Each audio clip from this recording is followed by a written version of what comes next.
아니하심이라. 아멘. 우리 좌우에 계신 분들과 이렇게 인사하면 좋겠습니다. 심는 대로 거둔답니다.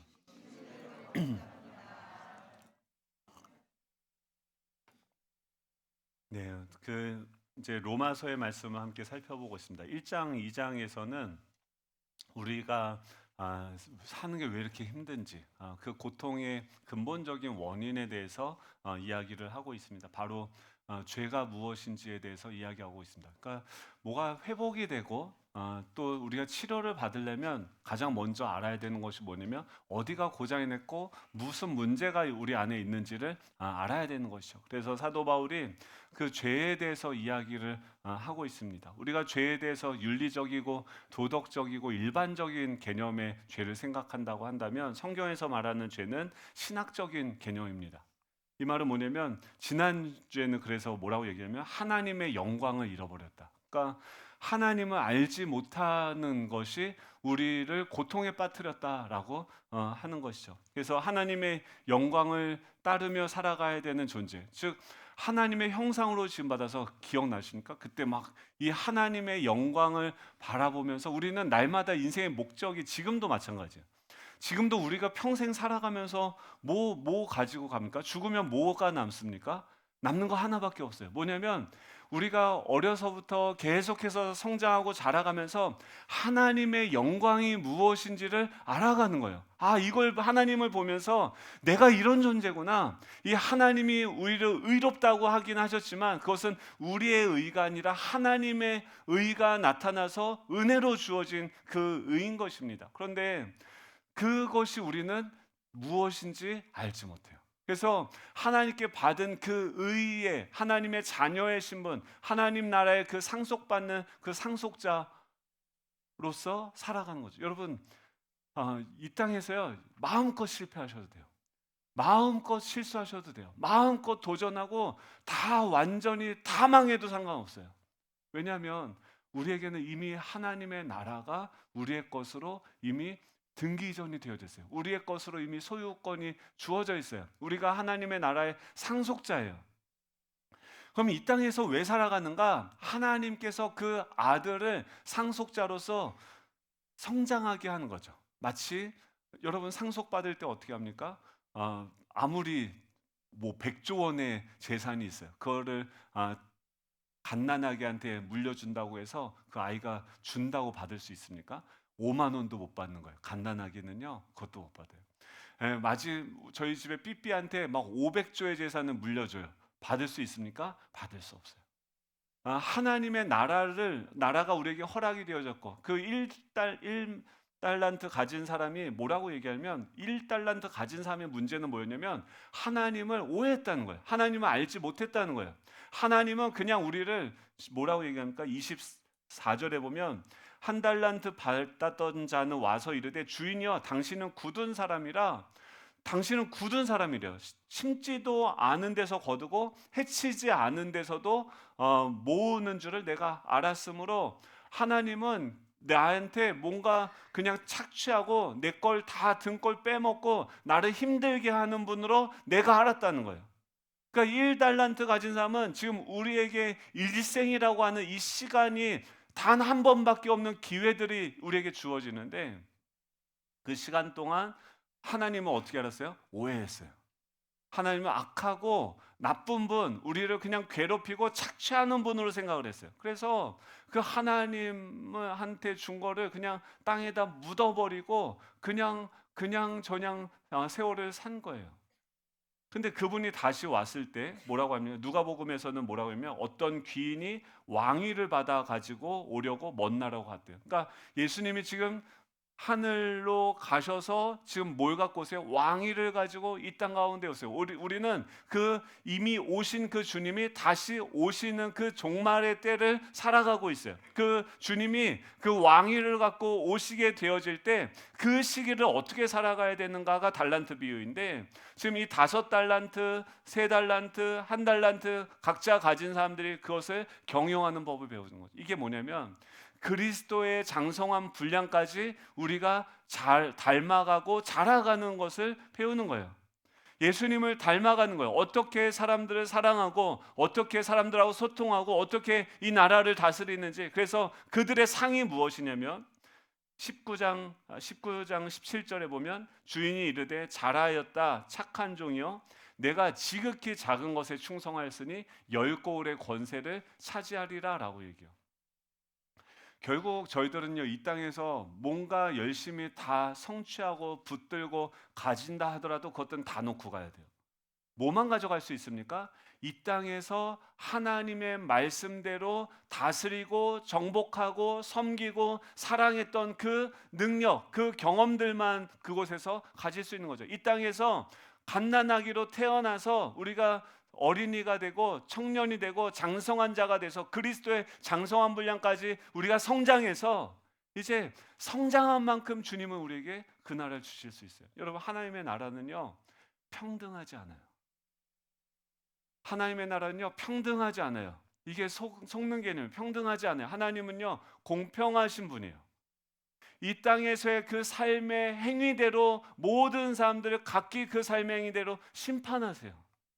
지금 바울이요 왜 저는 그게 이해가 안 됐어요. 사도행전 보면서 왜 그렇게 교회도 몇 개 개척했으면 됐지.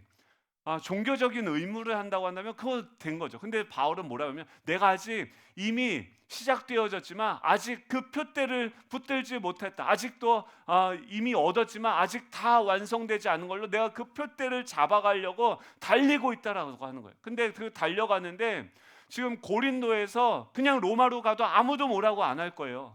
근데 바울이 굳이 예루살렘을 선택해서 거기 가면 핍박이 있다, 죽음이 있다, 고난이 있다 얘기하는데 굳이 그 좁은 길을 선택해서 어쩌면은 자멸하는 그 길일지 모르는데 그곳으로 간단 말이죠. 왜 그럴까요?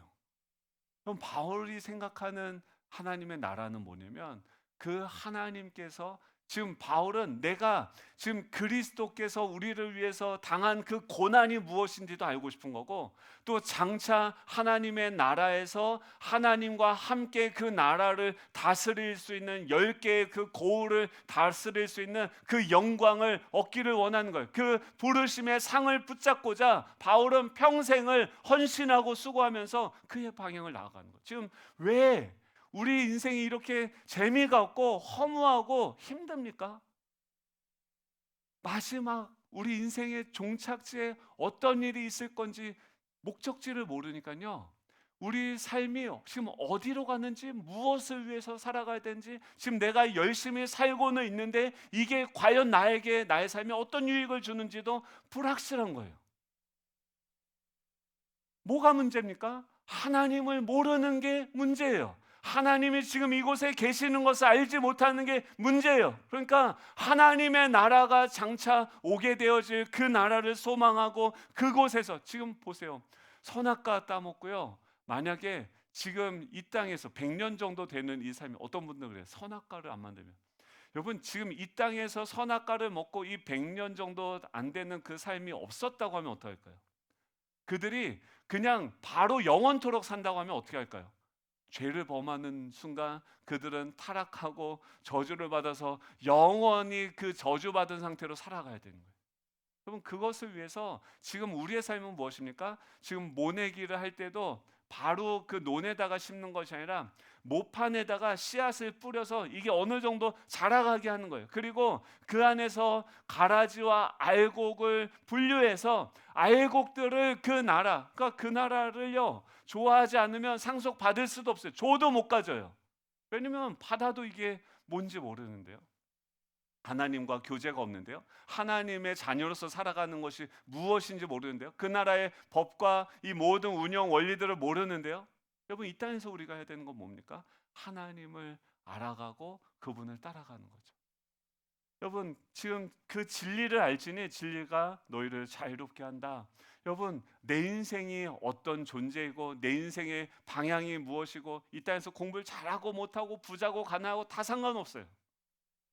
뭐예요? 이 말씀을 얼마나 내가 알아가고 그 하나님의 영광을 바라보면서 그 영광을 우리에게 부어주시는 우리를 보고서 예수님 뭐라면 아버지의 영광, 우리가 가지고 있는 그 영광을 우리 이 백성들도 알기를 원한다. 모세가 그 시내산에 올라가서 하나님의 영광 가운데 40일을 머물었을 때 그의 얼굴에 마치 그 영원한 빛이 빛난 것처럼 지금 하나님의 그 아름다운 형상이 우리 가운데 장성한 분량까지 자라가도록, 온전하고, 하나님의 꿈은 뭐냐면 저와 여러분들이 온전해서 흠이 전혀 없고 완전히 아들의 영광으로 충만해지는 것이 저와 여러분들 향한 하나님의 소원인 줄 믿으시기 바랍니다. 지금 그걸 향해서 하나님은요 계속 일하시는 거예요. 그러니까 여러분, 이 아들이 성장하기 위해서 뭐예요? 계속 시험 문제가 올 수밖에 없어요. 고난이 올 수밖에 없어요. 내가 왜 맨날 연단을 당하는가? 불에도 들어갔다가 찬물에도 들어갔다가 왜 또 불에 들어갔다가 이해가 안 되는 거예요. 그런데 하나님이 내 안에 있는 불순물들 다 제거하는 거예요. 하나님이 나를 온전하게 구비하여서 조금도 부족함이 없도록 내 아들, 내 영광만이 너를 가득 채우게 할 것이다. 하나님께서 우리를 연단하시는 거야. 이걸 안다고 하면 지금 나에게 주어지는 시험을 보면서 기쁘겠죠. 와, 이번에는 또 어떤 내 안에 있는 연약함들을 보게 되고 이것이 불로 다 소멸되어져서 그 안에도 내가 하나님의 영광이, 아들의 영광이. 여러분, 하나님은요 공평하세요. 의인의 고난들, 지금 예수 그리스도가 고난을 받고 그분이 고난받은 것이 온 인류에게 축복이 되어졌어요. 사도 바울이 당한 그 고난이 우리에게 이 엄청난 복음의 유산을 전하게 되어졌어요. 우리가 지금 받는 그 고난의 그 영광은요 지극히 지금까지 경험한 그 어떤 것보다도 더 찬란하고 멋있을 거예요. 여러분, 천국 가면요 저 보시고 깜짝 놀랄 거예요. 야, 저게 과연 이성범 목사였단 말인가? 여러분, 우리 서로 보면서 막 깜짝 놀라서 막 잔치해야 되는 그날이 우리를 향해서 오고 있다는 거예요. 아멘이십니까? 여러분, 그런데 어떻게 감격이 없이 하루를 살아갈 수 있어요? 그런데 어떻게 날마다 이 주어지는 하루하루를 소중하게 생각하면서 그 하나라도 더 하나님을 알고 누리고 맛보고 그 하나님의 나라의 것을 이 땅에서는 간접적으로 맛보고 그분의 선하심을 맛보아 알아라. 그 말씀이 얼마나 고귀한 것인지 맛보아 알아라. 여러분, 이것이 우리의 날마다의 삶이에요. 모든 사람들에게 동일하게 주어지는 똑같은 시간이에요. 똑같은 기회가 주어지고 똑같은 시간이 주어지고, 여러분, 우리가 뿌리는 대로 거두는 줄 믿으시기 바랍니다. 뭐 쓸데없는 씨앗 뿌리지 마세요. 거짓된 씨앗 뿌리면 허무해요. 어둠의 씨앗 뿌리면 우울해져요. 여러분, 말씀으로 가득 채우고 충만해질 수 있기를 축복합니다. 두 번째, 오늘 또 그 고통의 원인은 뭐냐면, 첫 번째는 하나님을 내 삶에서 몰아낸 것, 하나님이 없다고 하는 것이 죄예요. 그러다 보니까 하나님을 몰아내고 이제 뭐합니까? 선악과를 내가 따먹는 거예요. 선과 악을 판단하는 기준의 그 주체자가 자신이 되어지는 거예요. 그러니까 왜 우리가 힘드냐면요, 내가 판단하는 거예요. 저 사람을 내가 판단하고. 여러분 자녀들을 여러분들이 판단하실 때 희망이 있습니까? 없습니까? 없어요? 주여, 그렇죠. 내 잣대로는 우리 아이들의 그 크심을 다 잴 수가 없어요. 여러분들이 감히 저를 판단할 수 있어요? 없어요. 모든 인간들은요 어마어마해요. 그 사람을 대하시는 그 하나님의 영광을 생각해 보십시오. 그 한 영혼을 위해서 하늘 보좌를, 그곳에 그 아름다운 것을 버리면서까지 이 땅 가운데 낮아지고 그를 위해서 자신의 전부를 내어줄 만한 가치가 그 한 영혼에게 있다는 거예요. 여러분, 이게 우리의 가치예요. 이것을 이 하나님의 보는 그 가치로 우리를 봐야 되는데, 우리 안에 있는 고통의 문제가 뭡니까? 내 잣대, 어설픈 내 잣대. 여러분, 좀 이따가 집에 가시면서 우주, 이렇게 동영상 제가 카톡에 올렸어요. 우주의 크기. 여러분, 여기서 달까지 가는 게 가장 가까운 별이 달인데 38만 킬로 떨어져 있대요. 네, 자동차로 가면은 160일 걸린대요. 그리고 태양까지는 170년이 걸린대요. 근데 만약에 빛의 속도로 태양까지 가면, 그러니까 광속으로 가는 거죠. 빛의 속도로 태양까지 가면 8분 19초 만에 태양까지 도달하는데, 지금 우리가 관측한 그 우주의 크기는 얼마나냐면 930억 광년을 가는 만큼만 관측이 된대요. 그러니까 빛의 속도로 지금 170년, 자동차로 타면 170년 걸리는 그 태양의 거리를 빛의 속도로 가면 8분 19초 만에 가는데, 8분 19초 동안 갈 수 있는 그 광속으로 우주의 끝까지, 우리가 그것도 전부가 아니에요. 우리가 관측할 수 있는 데까지만 가는 게 930억 광년이래요. 안 놀라시네요. 와, 상상이 안 가죠? 상상이 안 가요. 930억 광년, 억도 모르겠는데 그 빛의 속도 이러고 가는 거예요. 여러분, 이 땅에서의 100년의 삶이요, 우리 인생으로 보면, 영혼의 관점에서 보면 요만큼밖에 안 될 거예요. 한 걸음도 안 될 거예요. 그 잠깐 우리에게 고난을 주시는 거예요. 잠깐의 그 시간을 이렇게 살게 하면서 그 안에서 하나님의 그 영광을 맛보고 알도록 하시는 거예요.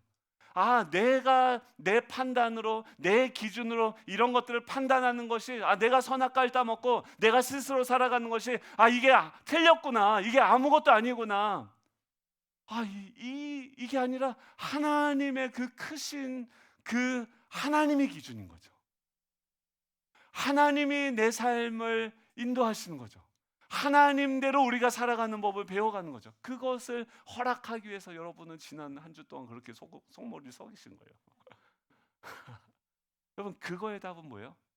예수 그리스도예요. 하나님이세요. 그 영광이 우리 가운데, 모든 복음서가 소개하는 이적이 있는데 그 중에 하나가 오병이어입니다. 그러니까 모든 복음서가 소개하는 이적이 하나 있어요. 그게 뭐냐면 오병이어 기적이요.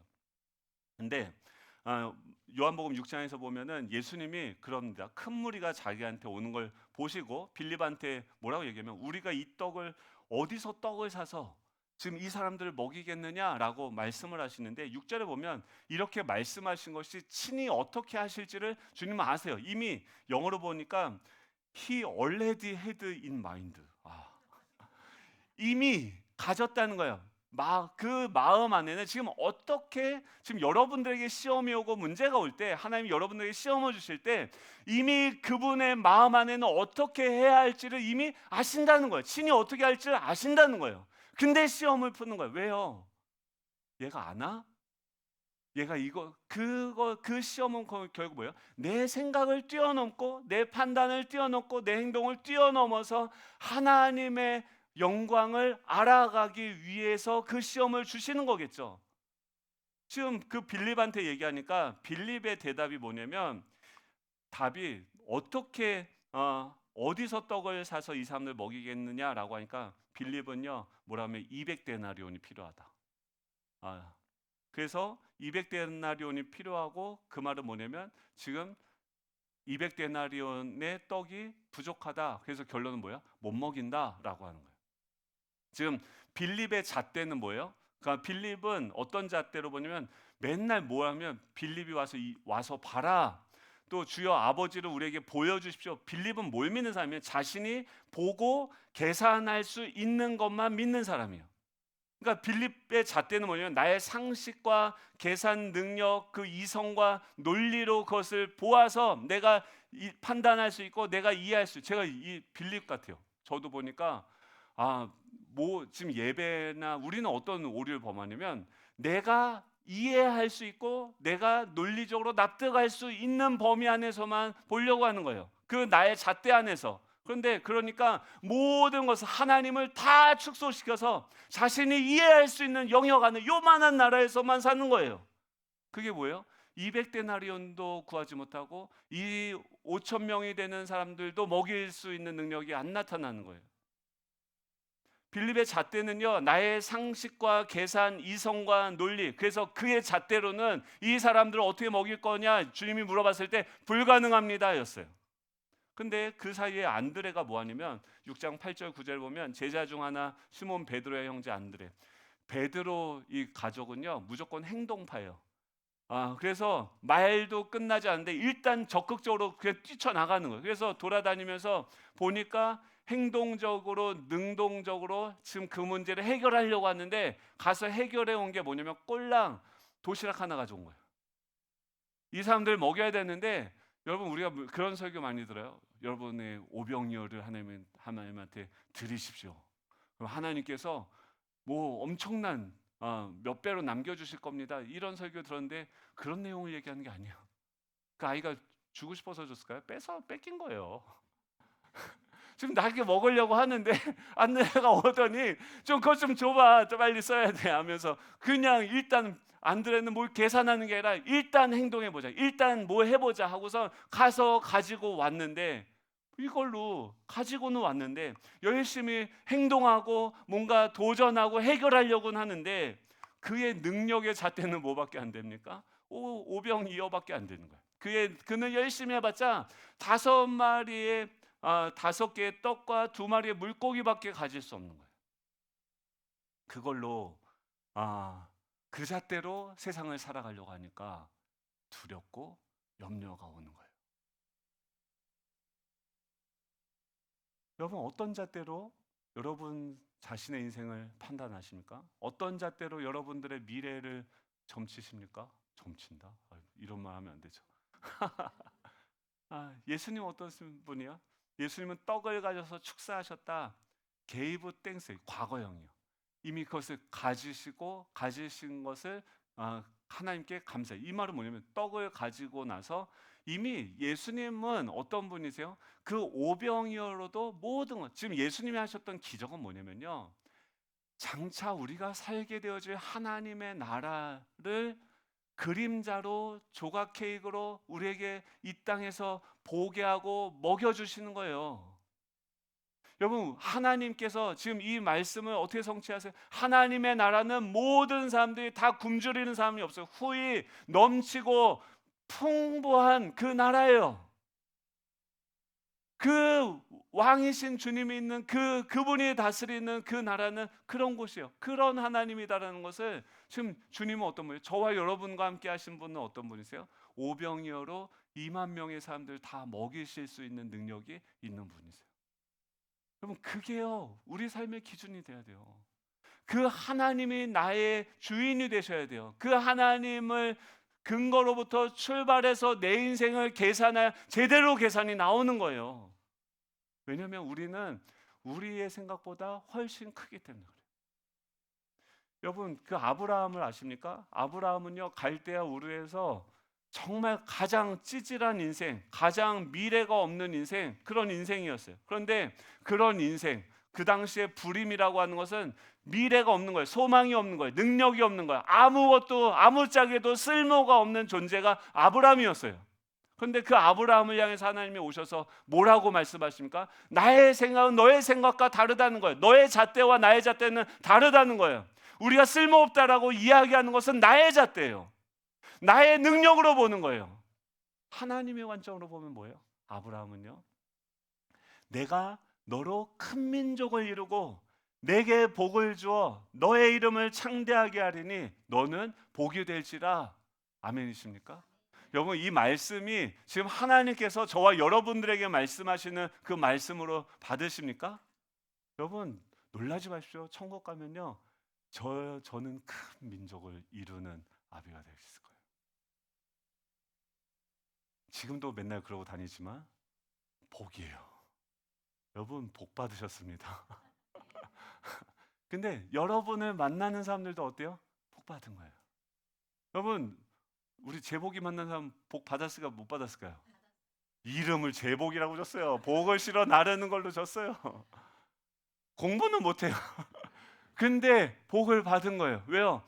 이걸 이렇게 하면서 지금 이제 서서히 때가 돼가는구나. 자신의 한계를 이제 경험하기 시작하는구나. 남들보다 빨라요. 도전도 남들보다 많이 해보지도 않았는데 벌써 자신의 한계를 경험을 해요. 얼마나 감사합니까? 그렇죠?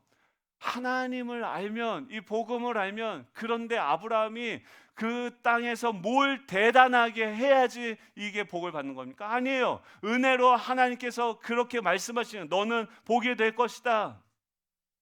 근데 마치 아브라함이요 어린아이가 성장하듯이 처음에는 어때요? 그냥 그 말씀이 뭔지도 모르고 쫓아가요. 근데 그러고 나서 뭔가 하나님을 경험하는 일들이 생겨나요.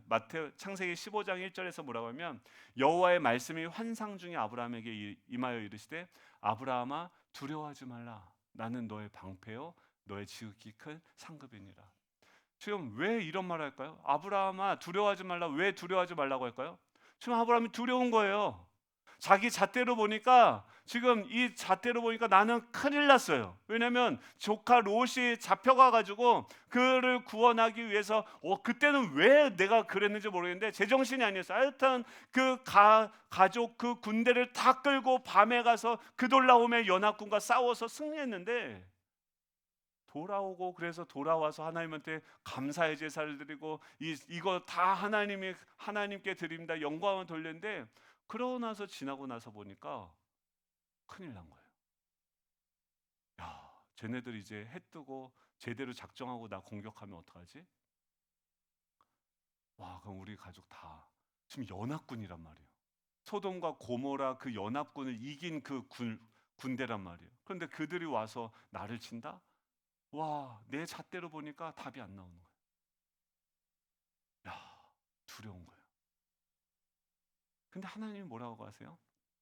하나님의 말씀이 환상 중에 아브라함에게 임하는 거예요. 여러분 아까 뭐가 고통이 온다고요? 말씀이 없으면 고통이에요. 하나님이 없으면 고통이에요. 거꾸로요. 회개한다는 건 뭐예요? 하나님의 말씀 가운데 거하면 되는 거예요. 그러니까 뭐라고 말씀하세요? 아브라함아 두려워하지 말라. 지금 여러분 하나님 말씀 여러분 두려워하지 마십시오. 왜요? 내가 너의 방패다. 내가 너의 지극히 큰 상급이다. 우와! 그 하나님의 영광이 나의 상급이래요. 우리가 그 하나님의 영광이 우리의 영광이래요.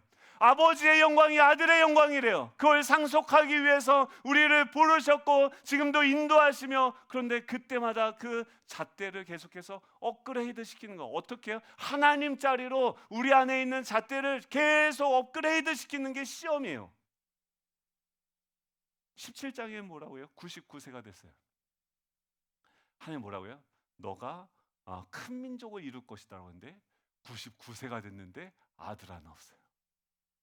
아이고, 그 말씀이 우리가 보기에는 이게 몇십 년 지나도 성취가 안 된 거예요. 근데 문제는 뭐냐면요, 하나님한테는 몇십 년이 영원을 사시는 분이라 그 몇십 년이 아무것도 아니라는 거예요. 하루가 천년 같은 분이에요. 12시래요. 네. 그래서 그 말씀이 임하면 여러분 그 말씀이 임하면 붙드십시오.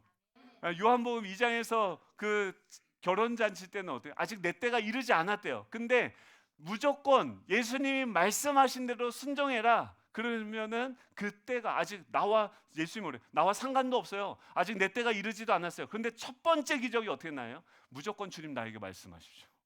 내가 순종하겠습니다. 그 말씀하니까 뭐 구정물을 갖다 순종하는 거예요. 여러분 그때 하나님의 기적을 경험하게 됩니다. 여러분 아브라함이 99세가 됐는데도 자식 하나 없는 거예요. 여러분 그러면은 지금 이 몸으로는 완전히 할아버지가 됐고 아내 사라도 경수가 끊어졌어요. 생리가 끊어졌어요. 애를 낳을 수 없는 상황이에요. 이거는 팩트예요. 우리의 이성과 판단으로 봤을 때 이건 안 되는 일이에요. 내 잣대로는 이건 안 되는 일이에요. 근데 그건 내 잣대예요. 그건 우리의 잣대예요. 우리의 생각이에요. 여러분 그것을 믿으면 거기서부터 두려움이 오고 절망이 오는 거예요. 하나님 뭐라고요? 17장 1절에 나는 전능한 하나님이라. 너는 내 앞에서 행하여 완전하라. 우리가 완전해지는 건 길은 뭐예요? 하나님 앞에 서서 그분의 말씀을 붙들고 버티는 거예요. 근데 그걸로도 부족하니까 야 아브라함아 너 안 되겠다. 이름 좀 바꿔야 쓰겠다. 지금까지는 아브라함이에요. 존귀한 자였어요. 그냥 존귀한 정도로 그냥 만족하면서 살아가는 거예요. 근데 하나님의 계획은 하나님의 그림은 훨씬 더 커요. 그러니까 뭐예요? 아브라함 열국의 아버지 그렇게 이름을 바꿔라. 사람들이 가는 데마다 나는 존귀한 자 정도, 이 정도면 됐지 하면서 다니는데 사람들이 열국의 아버지님, 열국의 아버지님 얘기하는 거예요. 그러니까 그 말이요, 내 안에 뭐가요? 내 안에 있는 하나님의 약속을 기억나게 하고 생각나게 하고 자라가게 해서 결국 1년 뒤에 어떻게 됩니까? 그 말이 실제가 되어집니다. 여러분, 하나님은요 오늘도 저와 여러분에게 말씀하시는 줄 믿으시기 바랍니다. 그 말씀이 우리 삶의 기준이 되길 축복합니다. 이 말씀이 우리의 길이 되어야 돼요. 내 생각, 내 판단으로는 안 된다, 안 된다, 절망이다. 200데나리온 정도밖에 사이즈밖에 안 돼요. 우리는 오병이어밖에 안 돼요. 우리는 능력이. 근데 하나님은 어때요? 전능한 하나님이다. 너는 내 앞에서 행하여 완전하라 말씀하시는 거예요.